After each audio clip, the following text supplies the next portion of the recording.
I'm a 1993 born, my sister is 1997. And in these 4 or 5 years, I see a huge shift. I'm very frugal, but by the time she gained senses, she was 5 years old, the commonality of abundance was already there. So there's this huge shift in how I think. I can't spend money. And she's like, money exists to serve us.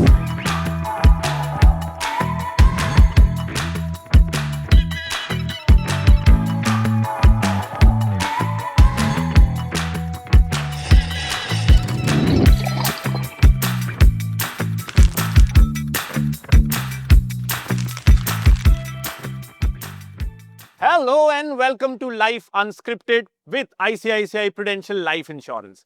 I am Pranjal Kamra, founder Phenology.in, and in this three-part financial freedom series, I have with me Srini, Chief of Digital Business from ICICI Prudential Life Insurance, and Vivek, CBO Life Insurance from Policy Bazaar. As you know, this is the Independence Week. And whenever I think about independence, I also think about financial freedom because that is an important aspect of it. Money and investments 2 decades ago was very simple. It was mostly about public provident funds, term plans, and FDs. But now we expect more out of money.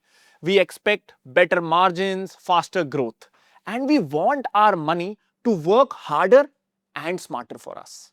It's great to have you guys, and I hear you have one thing in common. You both hail from the same college. You're right, Pranjal. Vivek and I are from. If we found out that you're from both from IIM Calcutta, a lot of memories of IIM Calcutta, and everyone who has passed their MBA from there will always carry some part of it. So whenever we connect, it's either about the hostel or we have a beautiful campus in obviously Calcutta, or just the academics. It's good fun. I think it's a lot of pleasant memories. So it's always good to swap stories with Vivek about it. Great. So, this is a three-part series, and the first episode is on savings and diversification. Going back to my childhood, all memories that I have of savings instrument or just financial planning instruments, all I heard in my household were FDs and sometimes public provident funds and nothing else. But now things are changing. Options are more, there's more awareness. People want their money to work harder for them. They want that the money should work smarter. How do you see the changing landscape? One thing you've got to realize is, see, I'm a kid of the 80s, right? So 90s was a bit of a step change, but all of us, people of my generation and the ones sort of preceding that. So I think that generation or people born in that era always will still have with them that bit of a frugality mindset. Coming to the specifics, of course, like you rightly said, product availability, the whole landscape of financial products itself has undergone a massive change. That is one. Two, the whole awareness, right? 20 or 30 years back, the source of financial knowledge and awareness was perhaps that one person in the family who was a little more well-versed with these things. It was not that readily available. Whereas now, at the click of a button, you have a whole universe of knowledge coming to you. So that's the second change. And third is because of sharing. I do something, I immediately broadcast it to the world. So suddenly there is a bit of a FOMO and a peer pressure.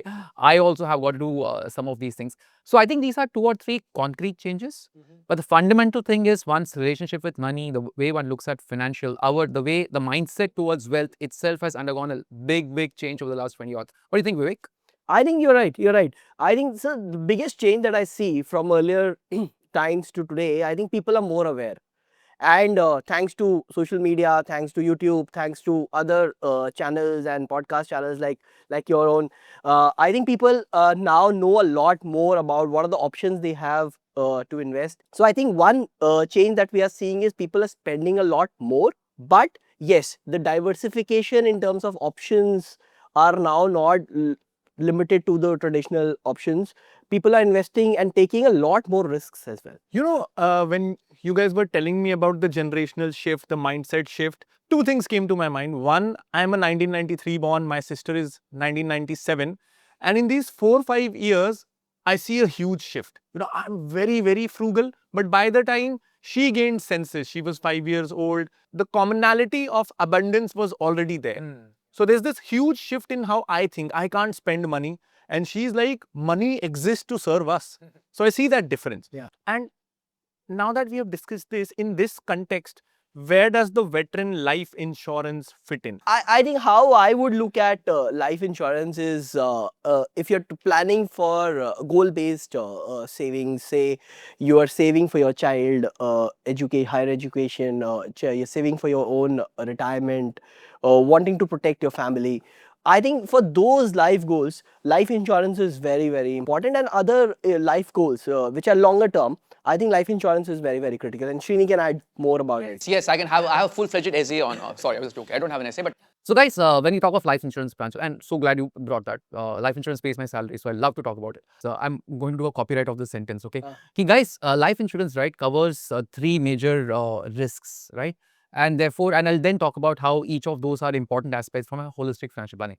One first risk is the risk of dying too soon, right? That's what most people think of, and that's what Vivek, of course, alluded to. Again, look, if you die too soon, obviously there's going to be an income that you could have earned, and you need something which can replace that income. At the other end of the spectrum, the risk of dying too soon ka opposite end ho gaya, the risk of living too long, right? See that what if you live up to 100 and 120, and we'll talk about it later, but then your finances don't cope. How do you deal with it? So that's the second big role that life insurance plays. And the third one is the risk of financial uncertainty which could affect your long-term goals. So when it comes to life insurance, it actually brings about products which address each of these three risks. And guys, cricketing parlance mein na, they say that look, when a kid is first taught as a batsman, they first say, boss, apna defense taiyar kar lo. You should know how to block, how to lead. Yeah. On that is built how do you score runs. I think the analogy is absolutely apt when it comes to life insurance. Ki first address these risks. Risk of dying too soon, the risk of living too long, the risk of financial uncertainty. Once these risks are covered, the sky is the limit. Do your stuff, grow your wealth, invest, take risks. You can do all of that because you know your risks are covered.